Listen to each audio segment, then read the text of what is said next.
DragonCon, Crispy here with our friend Barnaby. Barnaby, thank you for coming down to Atlanta, man. Thank you. So, it's going to be a weird conversation here because a lot of people in our crowd, there's a big puppetry audience here for Atlanta. Yes. But for those of you who aren't puppetry artists, they probably don't know who you are. And I want to kind of get that out there to our whole cool. DragonCon family. That sounds good. Your puppetry is one of those ideas that I'm angry I didn't have it first. Right. Because it's so brilliant. The way you manipulate your hands and the perspective of everything. Man, why did you go that route? I'm excited for that. Oh, thanks. Yeah, I mean, I went that route initially because I come from a stop motion background. Okay. And I was becoming a little bit frustrated with how long it takes. I mean, I enjoy the process, I still appreciate it, but often when I was doing sort of freelance projects, I wanted to do my own projects in my downtime, but just the amount of time that took just made it not feasible anymore. That's really. fair. So trying to find a way of working with puppetry that captured the dynamism that I was able to get with stop motion, or at least some of it, and bring it to something that could take place in real time. So that was the methodology behind it. That makes a lot of sense, especially with the execution of that. Yeah. How much? I mean, for any given video, because you do all these great, beautiful musical numbers and things like that. The synchronizing of everything, the rhythm is very important for you. Right. With a lot of your beats and stuff like that. How much prep work do you typically do for these? It varies a lot. I mean, often, I do this dab chick series with this bird puppet that goes and messes around, and quite often, if I'm going to a location or somewhere that I'm like a trip or something, I don't really know what's going to happen. Yeah. And that's kind of the fun of it too. There's a lot of elements that you're able to introduce through puppetry that you can't really get out of stop motion so much. Improvisation is one of them. And also, interacting with the real world and real people. So it varies. Often when I have dab chick interacting with things in the house, it's a location that I'm able to get back to. So I'm able to script it a little more or think. Cater it in a bit. Find out what works or what I forgot to shoot that I can then go back. So I don't feel so pressured to do it. But when I'm on location, it's like, sometimes I shoot the footage and I still have no idea what the story's going to be. And in the editing room with the voiceover that I do afterwards quite often, I'm able to bring it into some sort of sensible That's fair. order. That makes sense, because the idea of just, you have this idea and you just want to get it out there, and even if it's not cohesive enough, you have enough amazing talent in that regard that you're like, okay, I've got this idea, just get it out. Now that you step back, you're like, okay, now this is the story that I can use to tell with that. Because a lot of the big fun stories, your stuff is very storytelling. It's very story driven. Yes. For these 3-4 minute little videos, I'm utterly enraptured, and I sit there astounded all the time. Oh, thank you. And I love how you work your own environment. I think I've been busy a lot preparing for the convention, but you recently had one a couple weeks ago that involved you're using your feet, spaces and things like that, and just being able to use yourself in ways to bring in all these elements, man. It's I don't know. I'm here as a fan, and I'm trying not to fan out, but here we are, man. No, thank you. So what kind of directions do you think, like, have you thought consciously of, well, how can I elevate this? Or are you just tapping into, okay, I think this is a good thing and this is a good thing? All the time. I think directions are tricky because with something, I mean, it is puppetry, but it's a new way of doing it, and perhaps maybe incorporating, digital elements, the internet, all this kind of thing. It makes it's a little bit of an unblazed trail.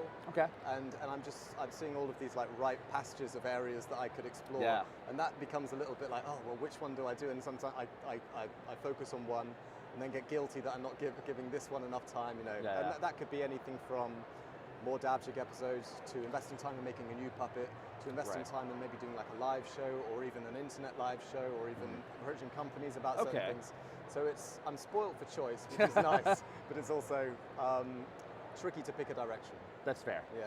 That's fair. And I think you're going to have a lot of, come to picking a direction, I'm excited to see what directions you end up taking this, because, again, like I mentioned, I'm angry I didn't think of it first, because it is such a trailblazing technique that you're blending all these together. I think that's part of the appeal. I mean, there is no reason, I mean, I use materials that are somewhat modern. Right. There isn't any reason really why this couldn't have been made out of wood 5,000 years ago. Right, you're doing a style that's like, when you see it, you're like, oh yeah, this should have been around already. Yeah, it seems I guess because it's based around our physical form. So you have the literal tactile connection. Like obviously, like we don't because it's your puppet, but we can relate. Go, oh, these are hands, and sure, we grew up with hand puppets and stuff like that, and you realize, oh yes, there's a hand in the puppet. Yeah. But you still have that separation there with the felt and things like that, and with the way you incorporate just the fingers as the legs and all that. I do think that allows it to resonate a lot stronger with your audience. Because you're seeing that the actual physical element a bit more. That's true, and I think it's another good reason to keep. You'll get the occasional audience member that's like, "I'll just use a green screen glove," or this kind of thing.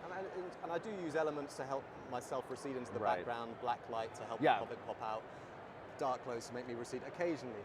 But I think there's an intrinsic humor to think that there's a grown man on the floor with and the wrist reminds people that that's taking place at the same time. That's true, and there's a lot of whimsy that comes from that. Exactly. So. And it also kind of behind the scenes, within the scenes sort of thing that I really like. Nice.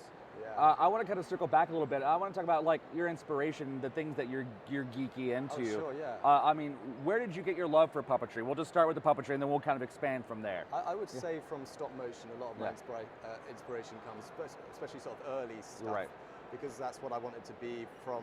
Well, an animator from when I first saw like the Wallace and Gromit films. You know these guys, Bristol-based Aardman Animations, wonderful stuff. I love the Aardman stuff. Yeah. And then later on, I got into loads of more obscure stuff, loads of Eastern European animations from Czech Republic and Poland. Right. And I did a Erasmus year in Krakow in southern Poland, which was great too. Nice. Because I met some of the animators that I'd sort of not grown up with, but become sort of like really interested in the last few years before that. So yeah, I think it had a kind of creepier, fresh quality that I sort of I can understand. Resonated with me. It definitely has influence and dare I say infected your style and things absolutely. like that. So like Svankmajer and Shrinker. I say the names wrong, I'm sure. Yeah. But, oh, nice. Well, beyond the world of puppetry, obviously we are here at DragonCon. Yep. We do everything here. Yeah. What are you into that's not puppetry? And animation and things like that. Yeah, well, I guess anything that I'm interested enough in, I'm fortunate enough to be able to incorporate in my work. You know, like the musical elements that you mentioned before. That's fun to do. That's a nice challenge. The script writing elements, I'm able to incorporate that in as well. I think if I'm interested enough, I find ways of getting it into my puppetry, and because the puppetry is real time, and many activities that you might be interested in can happen in real time, it's much easier to incorporate than if you were doing something non-real time like animation. So I'm spoiled. Yeah, that's fair. That's a good position to be in, though, all things considered, though. Yeah.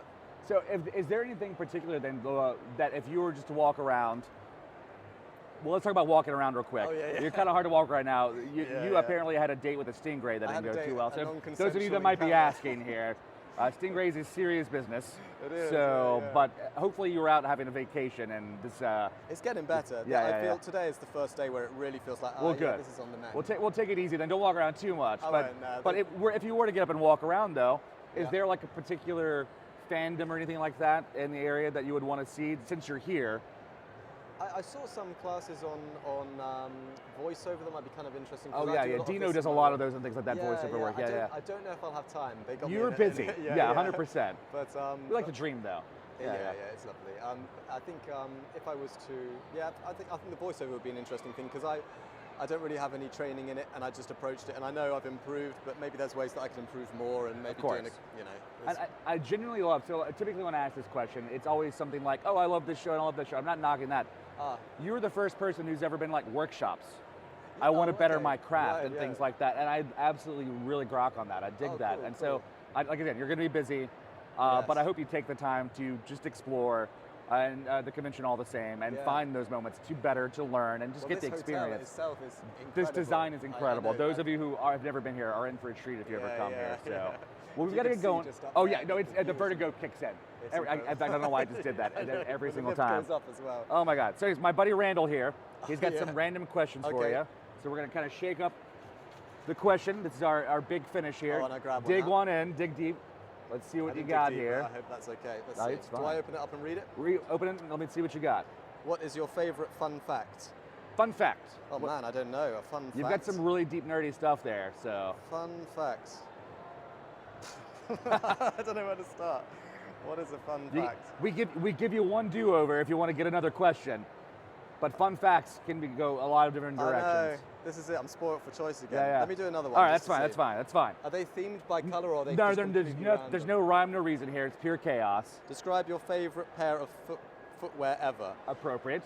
Yeah, that's a good. Yeah, okay. So I didn't discover Skechers until like a couple of years ago, and then when I did, I was like, these are like walking on clouds. Yeah. They're so comfortable. They're soft and pillowy and things like that. I don't know if we're sponsored by, we should get Yeah.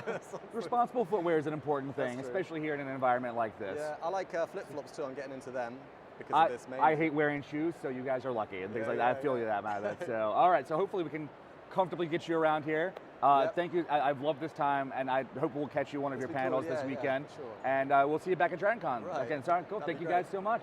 Thank you.